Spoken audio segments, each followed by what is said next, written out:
बिस्मिल्लाहिर्रहमानिर्रहीम। Food and nutrition fact के साथ मैं हूं डॉक्टर मोहम्मद ईसा खान। सोल्यूशन की सीरीज में जो नेक्स्ट सोल्यूशन है दैट इज पार्ट पर million.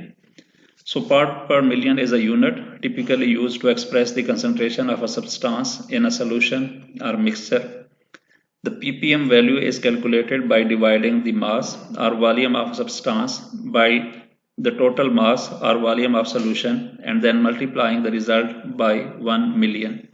This gives us the concentration of substance in part per million or ppm. तो जिस तरह परसेंट के लिए हम कैलकुलेट करते हैं कि 1 पार्ट ओवर इन 100, तो similarly ppm is 1 part in 1 million.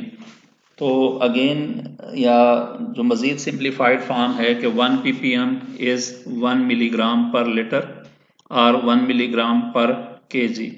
तो जो भी हम सोल्यूशन आगे बनाएंगे तो ये बेसिक जो इक्वेशन है इस यहाँ से हम स्टार्ट करेंगे। यहाँ पे जिस तरह 10 ppm का सोडियम का सोल्यूशन है, तो अगेन हम देखेंगे कि अगर हमने 1 ppm का बनाना है तो हमें 1 मिलीग्राम सोडियम चाहिए पर लीटर के हिसाब से। तो 10 ppm बनाने के लिए हमें 10 मिलीग्राम सोडियम जो है कि वो रिक्वायर्ड होगा। सोडियम चूंकि हमारे पास प्योरीफाइड फॉर्म में नहीं है तो उसके लिए हमें सोडियम का कोई साल्ट, जिस तरह सोडियम क्लोराइड है या सोडियम बाइकार्बोनेट है, वो लेना पड़ेगा।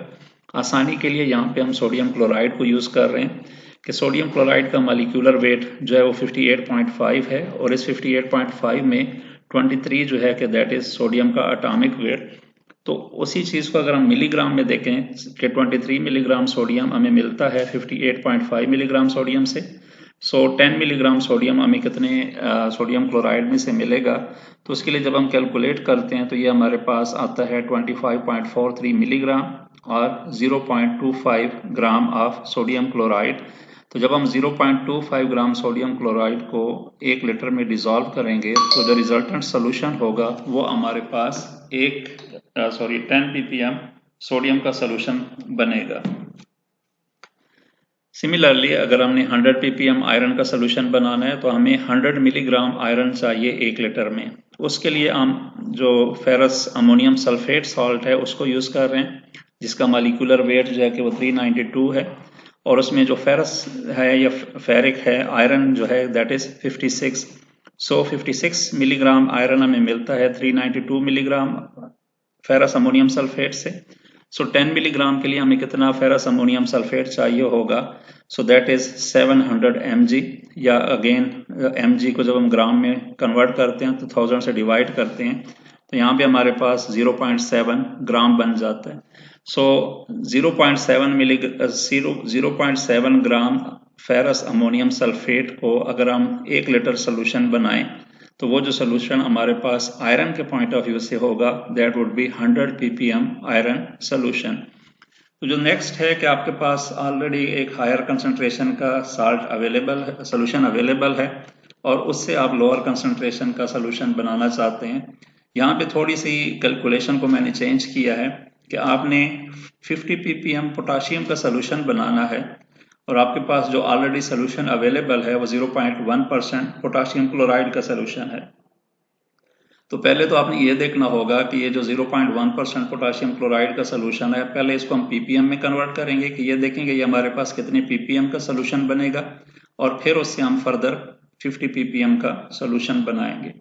सो जिस तरह पहले हमने कहा कि 0.1% का मतलब ये हो गया कि 0.1 ग्राम पोटाशियम क्लोराइड को डिजॉल्व किया गया है 100 ml में। तो 0.1 मीन कि अगर 1 ग्राम होता तो 1000 मिलीग्राम होता, लेकिन यहाँ पे चूंकि 0.1 ग्राम यूज हुआ है तो इसका मतलब है कि 100 mg को डिजॉल्व किया गया है 100 ml में। अब अगेन कि अगर आपके पास 100 mg 1 लीटर में होता तो ये 100 ppm का बनता, लेकिन यहाँ पे चूंकि 100 में है तो ये आपके पास 1000 ppm का पोटाशियम क्लोराइड का सोल्यूशन बनता है। हमें चाहिए जस्ट पोटाशियम का, तो उसी तरह उसका मॉलिक्यूलर वेट को अज्यूम करेंगे और ये सारी कैलकुलेशन के जिस तरह पोटाशियम क्लोराइड का आपके पास मॉलिक्यूलर वेट 74.5 आता है, उसमें जो पोटाशियम की कंट्रीब्यूशन है वो 39 है। तो हमने चूंकि पहले कहा कि 0.1% के लिए हमने 100 mg पोटाशियम क्लोराइड जो है कि वो यूज़ किया है, तो जो उसका मॉलिक्यूलर वेट है 74.5, उसमें जो पोटाशियम है वो 39 है।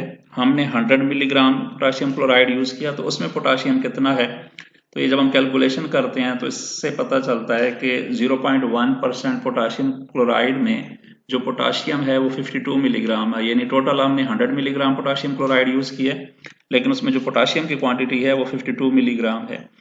तो 52 मिलीग्राम पर 100 ml का मतलब हुआ कि अगर ये 52 एक लीटर में होता तो ये 52 ppm होता, लेकिन चूंकि ये लीटर से कम है क्वांटिटी, तो 0 एक हम इधर भी ऐड करेंगे तो ये 520 ppm सोल्यूशन हमारे पास बनता है।